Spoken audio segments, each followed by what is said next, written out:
Search a giant pile of documents for the ones that matter, and you hit a problem fast. If you just count words, the winners are always the same boring words, the is, and, of, because they appear everywhere. You want the words that make one document distinct, not the ones every document shares. The method that fixed this is decades old, still runs under real search engines, and it's beautifully simple. It's called TF-IDF, short for term frequency times inverse document frequency, and today we're unpacking exactly how it decides which words actually matter. Let me start with the whole reason this technique exists, framed as a before and after. Raw word counts sound reasonable at first. You want to know what a document is about, so you count its words and rank them. But the top of that list is always the same filler, the is, and, of. Those words dominate every document, so they tell you nothing about this one in particular. This score fixes that with one adjustment. It weights a word by how often it shows up here and by how rare it is everywhere else. So common filler gets crushed down, and the distinctive words, the ones that actually signal the topic, rise straight to the top. Same counting, but now the ranking finally reflects what a document is genuinely about. Now, how do we actually compute the score for a single word? Walk it through in 4 moves. First, count how often the word appears inside this one document. That's the term frequency part. The idea is direct. If jaguar shows up 20 times, the document is very probably about jaguars, so that word is important here. Then look at the whole collection and ask a different question. In how many documents does this word appear at all? A word sitting in nearly every document is common, while a word confined to just a few is rare and distinctive. That count across the corpus is what lets us tell signal words apart from filler. Next, use that rarity to push down the everywhere words.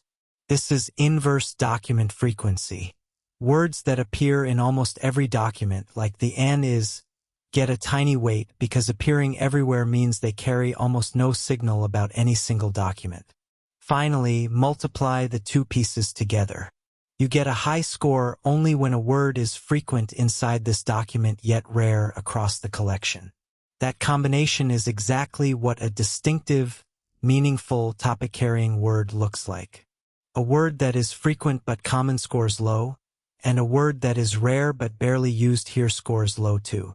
Only the sweet spot wins.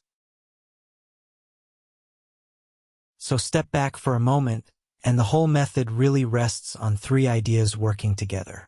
Term frequency rewards words that a document repeats. Repetition is a genuine signal, because a document that keeps returning to a word is usually built around that word's topic.